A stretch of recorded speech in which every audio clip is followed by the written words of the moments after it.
Hello, for today's topic, we will talk about how coral reefs are being destroyed by pollution and overfishing. To start, coral reefs are a large collection of organisms that make up the most diverse environment in the aquatic system. These coral reefs are massive structures built out of coral polyps, which are colonies where most marine animals thrive. However, today, coral reefs are facing multiple threats. Pollution being one of them, for example, has had a major impact on damaging coral reefs. The reason for this is due to the disposal of runoff, oil spills, and chemical spills that are being thrown into the ocean. Coastal development also falls under this category as well, and it is because of the effect of when these developments are unregulated or not maintained properly, it can actually become a major source of pollution and coral mortality. Moreover, overfishing is also considered to be another threat to coral reefs due to bycatching, meaning this will result in a decrease in fish populations, particularly on those that feed on algae, causing that algae to grow and allowing that algae to smother the corals. Destructive fishing is another example that falls under overfishing. Destructive fishing consists of the improper use of fishing gear that is being used to catch species but instead inflict serious physical damage to coral reefs, causing destruction in habitats where most marine animals thrive. Corals are known for their important role in marine life, and that is by providing valuable habitats, shelter, and even nursery grounds for many aquatic species. They are also the source of nitrogen and other essential nutrients for marine food chains. But not only are corals important for marine life, they are also important for human life too. Corals protect coastlines from the damaging effects of wave action, floods, and storms. Not only do they provide coastal protection for humans, but they are also considered to be an essential source of food and protein for millions of people around the world. So why is this topic important, you may ask? Well, coral reefs serve as indicators of the health for our planet. They provide essential services for humans and biodiversity. As reefs are being destroyed, coastlines will become more targeted, increasing the chances of allowing damage and flooding from storms and hurricanes. Coral reefs are a representation of how effectively we are taking care of the planet, which is why we would like to bring attention to the importance of this topic, to become more aware of how pollution and overfishing are destroying coral reefs and what we can do to help resolve this issue. Thank you. Research conducted by the Center for Coral Reef Biodiversity shows a few ways how overfishing can negatively affect a coral reef's ecosystem. This was done at the Pioneer Bay Reefs using 3 species of damselfish, a territorial fish. The experiment was done by placing 3 different fish species in a few different settings: full cages, partial cages, and open water. This was done to see how each species was affected in each scenario. The algae quality between each group and species was affected by their groupings. Open water cages had the least amount of algae. Because the caged fish are difficult to catch, only smaller fish have a potential to be overfished. Similarly, in open waters, the large fish are overfished. Since there are no larger fish in the open cages due to them being overfished, there is little to no algae. This shows that when large fish are overfished near coral reefs, it is hard for the smaller fish to give nutrients to algae through waste. Humans are having a tremendous impact on the planet, whether it's deforestation, carbon emissions, plastic pollution, or industrialized fishing. It's not new that human-caused or anthropogenic activities are major threats to coral reefs. One of the most significant threats to reefs is pollution. Now, pollutant discharges can result from coastal development, agricultural, and deforestation activities, also sewage treatment plant operations. Now, pollutants contaminating the ocean can also contain sediments, chemicals, and pesticides, oil, debris, and nutrients that promote algae growth, which will ultimately just smother the coral. Pesticides can destroy and damage zooplankton, and they can further damage by accumulating in the animal tissue, which will then just affect the physiological processes. Also, herbicides that have been found can interfere with the basic food chain by destroying or damaging zooxanthellae in coral. Not only do these harsh chemicals compromise water quality overall, but oil pollution and other chemicals can disrupt the reproductive success of corals, overall making them a more vulnerable organism. In addition, in many areas, coral reefs are destroyed and coral heads are collected. Also, brightly colored fishes are collected for either the aquarium or the jewelry trade. So they're used to like make jewelry.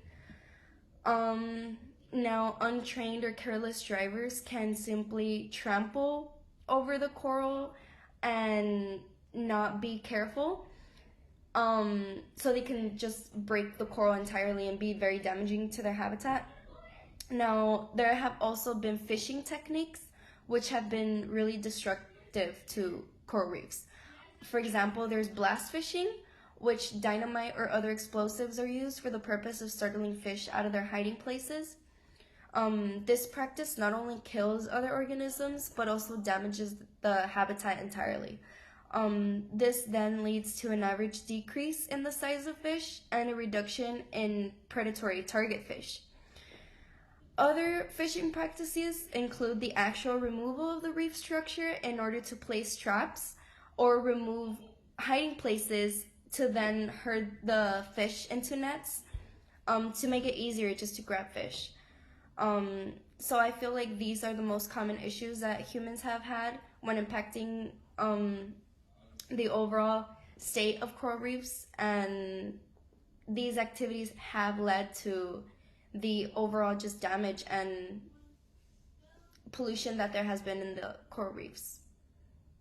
Coral reefs are being restored all around the world, from the waters of Florida, Puerto Rico, and Hawaii. Programs like MOAT and NOAA's Florida Key National Sanctuary are restoring our coral reefs by creating coral nurseries. Their nurseries are used to grow corals and give detached coral fragments that are found on the seafloor a second chance.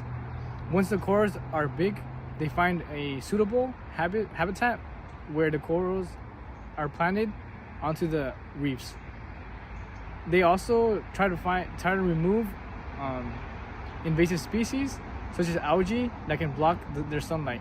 Another program called Trash Free Waters program removes trash from lakes, rivers, estuaries, and beaches to lower the amount of sea pollution.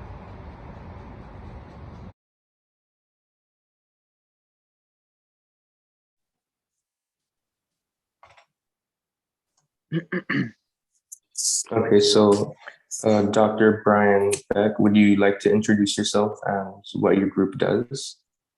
Sure. I'm Brian Beck. I'm with NOAA's Coral Reef Conservation Program. So NOAA is the National Oceanographic and Atmospheric Administration. It's an agency within the U.S. government that basically deals with everything from the bottom of the sea floor to the sun.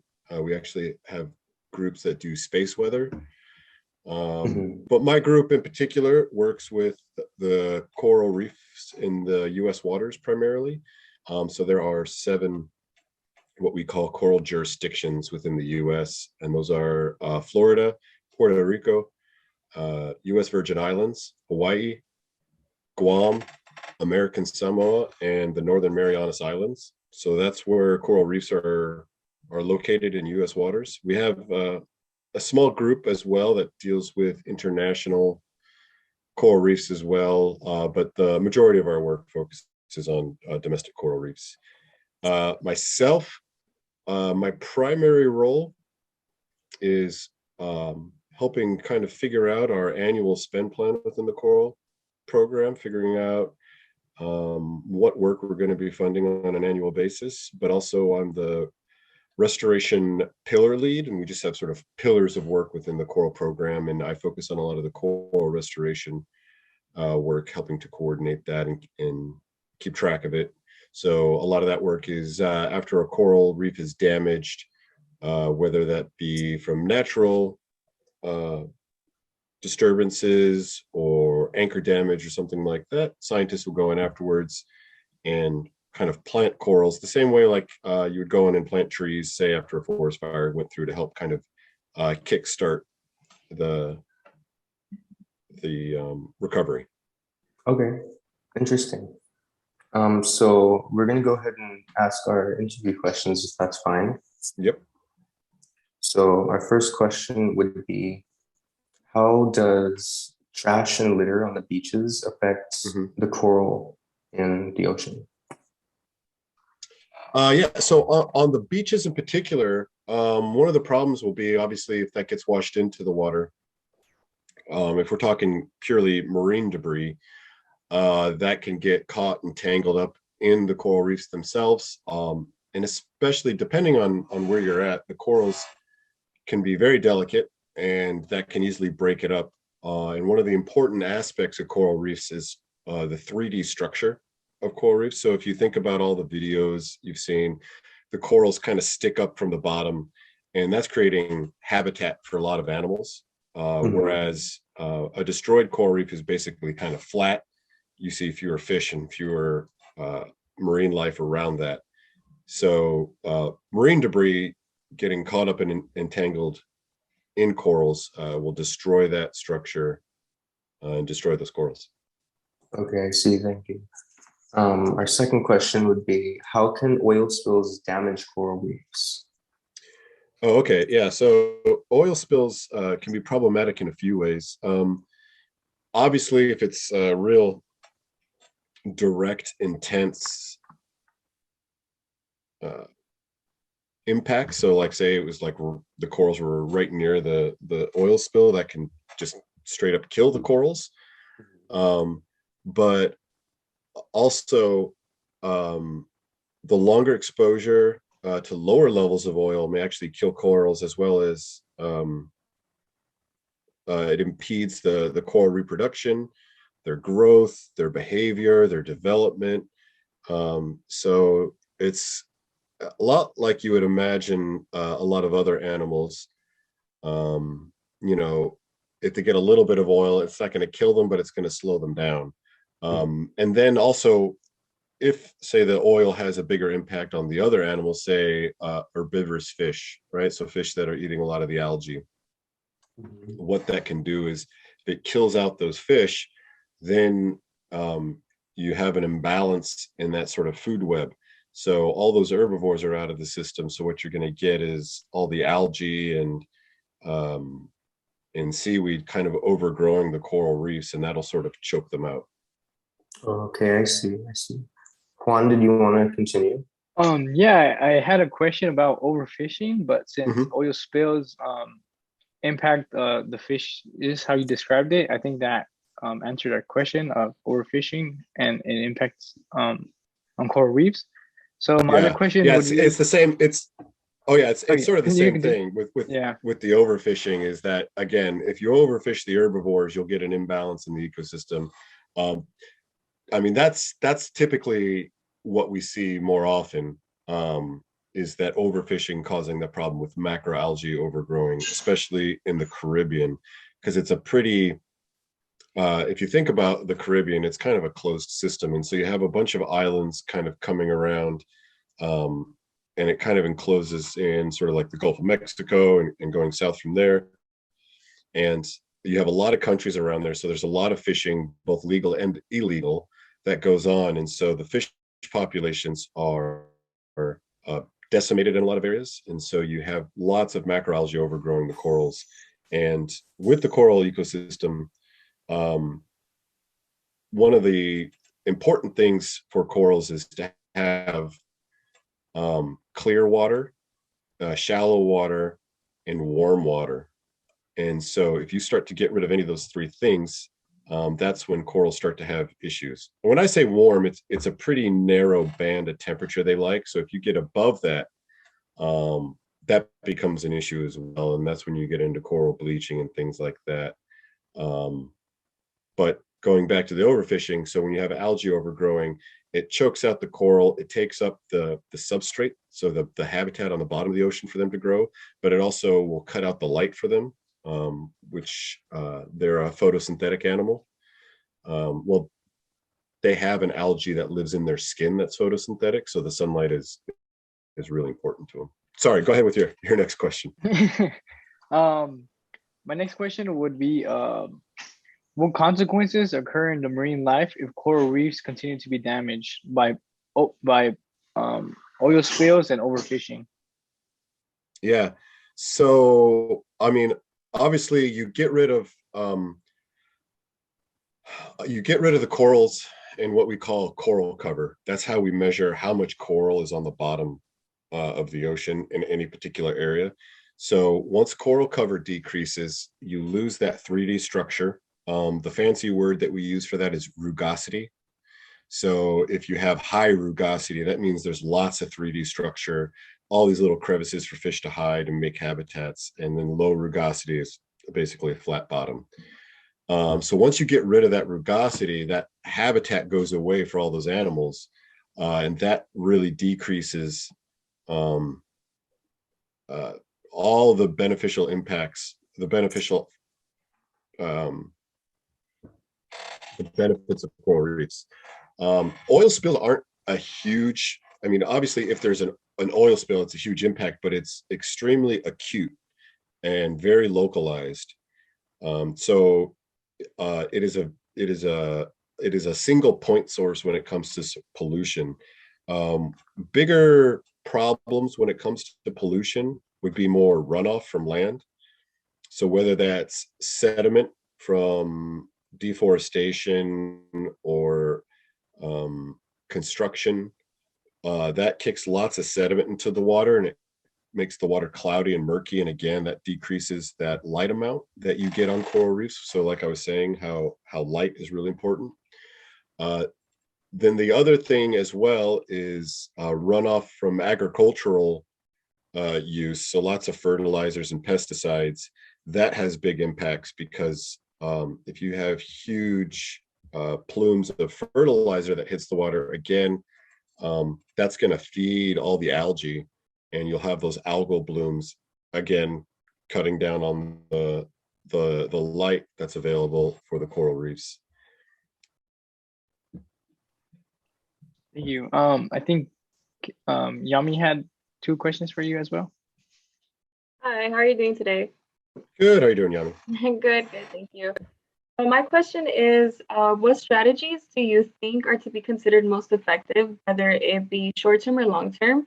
What strategies do you think would help ensure our corals to live in a pollution-free environment?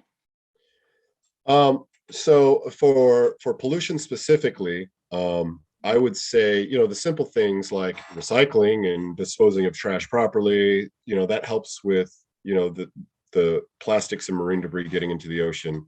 I've been on islands in the middle of the Pacific, and the plastic and debris that's, littered along the shoreline is amazing.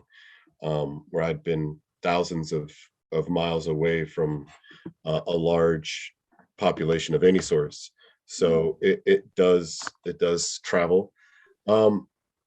Minimize use of fertilizers for those reasons that I talked about. Reducing storm runoff, whether that's creating rain gardens locally, is a big help. So that kind of soaks up that water so it's not flowing quickly and eroding away the land and bringing sediment and pollution into the ocean water as quickly. Simple things like not hardscaping your backyard, letting there be plants and soil to help absorb that water, little things like that. You guys are in California, so there's lots of hardscaping that goes on there. So, the rare times it does decide to rain in California, sometimes you can get a lot of that flash flooding and these huge surge events where just tons of water is running instead of being absorbed in the ground. Here, I live in Alexandria, Virginia, and in my little neighborhood, that's a problem. We've had 4 or 5 floods within the past 2 years, just because so many people have hardscaped and the system can't take the amount of water now that's running off from everyone's backyards and stuff when there's a really quick big storm. So everyone's little contribution to that ends up adding up. Another thing is sunscreen. There are chemicals in some sunscreens that if you're going to a place where it's a high tourism area and there's lots of people in the water, the chemicals from the sunscreens actually hurt the reproductive cycle of corals. And so if you go to Hawaii now, they are looking at, they used to, I don't know if it's been overturned or not, but banning certain sunscreens, especially ones that have oxybenzones in it. And there's a number of other chemicals that people have been looking into that kind of hurt coral reefs. So if it's, like I said, if I was in the middle of the Pacific and it's just me going in, that's not going to make a huge difference on the corals. But if you're going to Waikiki and there's thousands of tourists all getting in the water at one place and they all have that sunscreen on, then that can have a definite impact. Thank you. Mhm. My second question is, how are coral reefs important to the marine environment? So I talked about creating habitat for fish. That's one of the big ones. So if you think about it, it's like, oh yeah, fish are it's good for fishing. So there's the economic benefits there. But not only just like creating jobs for people to go fishing, there are millions of people around the world that live in island nations where those fish are the primary source of protein in their diets. So it's essential for their livelihoods, both economically and as a food source. The tourism is huge. Again, one of the things we look at is the economic benefits of coral reefs, because when you're talking to, whether it's the people who live in an area, you have to talk about why it's important, saying, well, you can't fish here right now, or you can't fish here at all for these reasons, and it's important because it has an economic benefit, not fish. Um, so the economic benefits to things is really important, and there are big studies that have gone on, and we're in the middle of work. We're all, as a resource, corals are worth X amount of dollars. The other big thing that a lot of people are looking into, not looking into more, but appreciating more, is coastal protection. So if you kind of picture the areas where you have reefs further offshore, you always see the waves breaking over the reef crest. And what that does is that kills all that wave energy further away from shore. So that way, it's not eroding away at the land. It helps storm surge, so you get less flooding on shore. And when the coral reefs are degraded and eroded away, then that wave energy is allowed to come all the way up right to shore, and it starts to get at the buildings that are right on the shore. The storm surge increases the flooding during hurricanes and storms.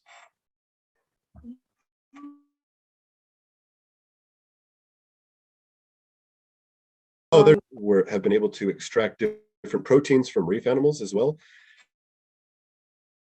to help with different. Let's see.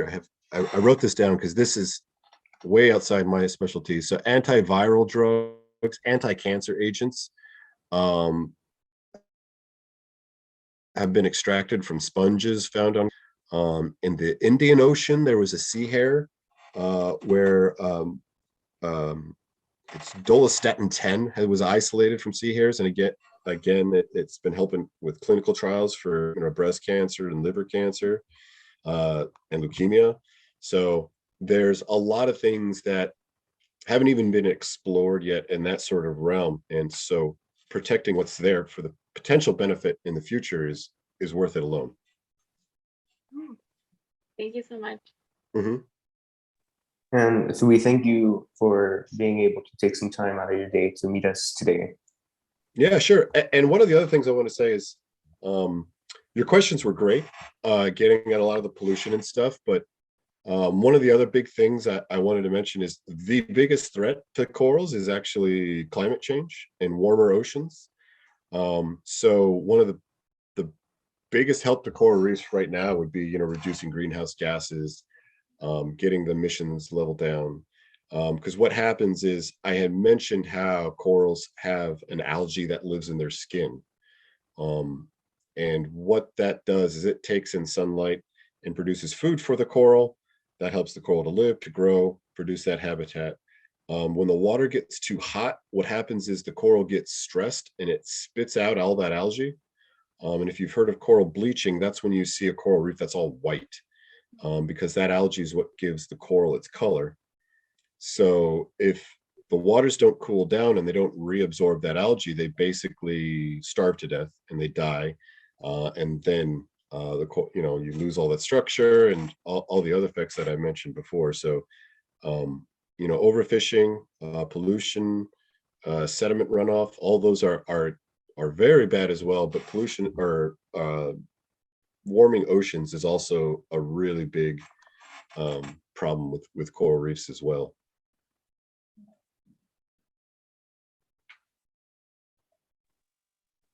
Okay, thank you so much. Yeah.